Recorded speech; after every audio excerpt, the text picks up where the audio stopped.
ഇടുക്കിയിൽ വീണ്ടും കുരിശ് മറയാക്കി കയ്യേറ്റത്തിന് ശ്രമം. റവന്യൂ ഭൂമി കയ്യേറി പരുന്തുംപാറയിൽ നിർമ്മിച്ച റിസോർട്ടിന് മുന്നിലാണ് ഇപ്പോൾ കുരിശ് സ്ഥാപിച്ചത്. അനധികൃതമായ റിസോർട്ട് നിർമ്മിച്ച ചങ്ങനാശ്ശേരി സ്വദേശി സജിത് ജോസഫാണ് കുരിശ് സ്ഥാപിച്ചത്. റവന്യൂ ഭൂമിയിൽ നിർമ്മാണങ്ങൾക്ക് സ്റ്റോപ്പ് മെമ്മോ നൽകിയതിന് പിന്നാലെയാണ് കുരിശ് നിർമ്മാണം.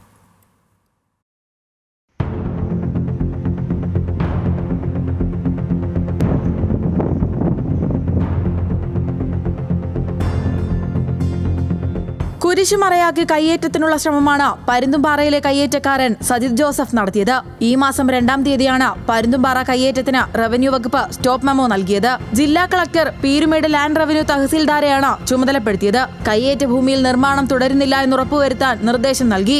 മഞ്ചുമല, വാഗമൺ, പരുന്തുംപാറ എന്നീ വില്ലേജുകളിലെ 5 സർവേ നമ്പറുകളുള്ള ഭൂമിയിൽ കളക്ടർ നിരോധനാജ്ഞയും പ്രഖ്യാപിച്ചിരുന്നു. ഈ നിയന്ത്രണങ്ങളൊക്കെയും കാറ്റിൽ പറത്തിയാണ് കയ്യേറ്റക്കാരന്റെ കുരിശ് നിർമ്മാണം. കുരിശ് മറ്റെവിടെയോ നിർമ്മിച്ച കയ്യേറ്റ ഭൂമിയിൽ കൊണ്ടുവന്ന് സ്ഥാപിച്ചെന്നും ശ്രദ്ധയിൽപ്പെട്ടില്ലെന്നുമാണ് ഉദ്യോഗസ്ഥർ പറയുന്നത്. ഇതിൽ നിന്ന് തന്നെ കയ്യേറ്റത്തിൽ ഉദ്യോഗസ്ഥരുടെ പങ്ക് വ്യക്തമാണ്. പ്രദേശവാസികളുടെ ധ്യാന കേന്ദ്രമാണ് നിർമ്മിക്കുന്നതെന്നാണ് സജിത്ത് പറഞ്ഞിരുന്നത്. 2017 പാപ്പത്തിച്ചോലയിൽ സ്വകാര്യ വ്യക്തി കയ്യേറി സ്ഥാപിച്ച കുരിശ് റവന്യൂ വകുപ്പ് നീക്കം ചെയ്തിരുന്നു. പരുന്തുംപാറയിൽ സ്റ്റോപ്പ് മെമ്മോയും നിരോധനാജ്ഞയും പോലും ലംഘിച്ച നിർമ്മാണ പ്രവർത്തികൾ നടത്തിയ ആൾക്കെതിരെ ക്രിമിനൽ നടപടി സ്വീകരിക്കുമോ എന്നാണ് കണ്ടറിയേണ്ടത്.